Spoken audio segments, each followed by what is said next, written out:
In this video, we are going to see how to create simple electricity bill calculator in Visual Basic। तो चलिए सबसे पहले देखते हैं कि ये प्रोग्राम वर्क कैसे करता है।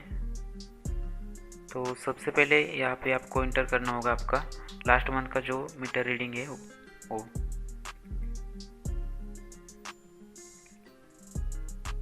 उसके बाद यहाँ पे जो करंट मंथ का मीटर रीडिंग है वो यहाँ पे इंटर करना है आपको। बाद में आपका जो इलेक्ट्रिसिटी का जो यूनिट रेट चल रहा है वो यहाँ पे आपको इंटर करना है।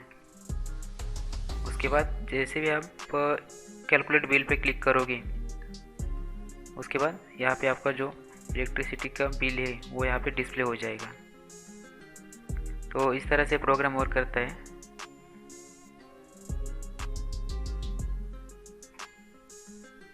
आई होप कि आपको पता ही होगा कि इलेक्ट्रिसिटी बिल का जो कैलकुलेशन है वो कैसे किया जाता है। जिन लोगों को नहीं पता उनके लिए बता देता हूँ कि सबसे पहले आपका जो करंट मंथ का जो मीटर रीडिंग होता है उस मीटर रीडिंग से आपका लास्ट मंथ का जो मीटर रीडिंग होता है वो माइनस किया जाता है।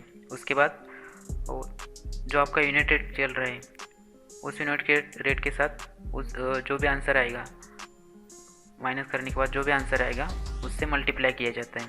उसके बाद आपका इलेक्ट्रिसिटी बिल यहाँ पे कैलकुलेट हो जाता है। मे बी ये आपको बहुत सा कन्फ्यूजन सा लग रहा होगा। तो चलिए प्रोग्राम को थ्रू ही देखते हैं कि प्रोग्राम कैसे वर्क करता है और बिल कैलकुलेट कैसे किया जाता है। तो हमें जो भी कोडिंग लिखनी है वो कैलकुलेट बिल के जो कमांड बटन है उस पर लिखनी है। तो स्टेप बाय स्टेप देखेंगे हम यह प्रोग्राम कैसे बिल्ड किया गया हो।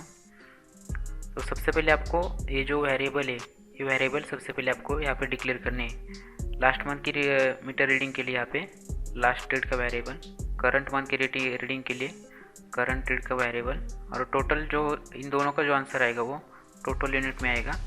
उसके बाद यूनिट रेट के लिए यूनिट रेट का वेरिएबल यहाँ पे डिक्लेयर किया गया है। उसके बाद जो भी हम वैल्यू इनपुट करेंगे टेक्स्ट बॉक्स में उस वैल्यू को हमने स्पेसिफिक वेरिएबल में हमें स्टोर कर लिया है। और फिर बाद में करंट मंथ के जो रीडिंग है और लास्ट मंथ की जो रीडिंग है उनको माइनस किया गया है और जो आंसर आएगा वो टोटल यूनिट में इस वेरिएबल में स्टोर किया गया है। उसके बाद जो आपका यूनिट रेट है उस यूनिट रेट को जो टोटल यूनिट रेट का मतलब यहाँ पे जो आंसर आया था उसके साथ मल्टीप्लाई किया गया है यहाँ पे। और मल्टीप्लाई करने के बाद हमने आंसर कैल्क वेरिएबल में स्टोर किया है इसको। और जो कैल्क में हमने स्टोर किया था उसको यहाँ पे डिस्प्ले किया है कैप्शन में। तो इस तरह से सिंपल कोड था इस प्रोग्राम का।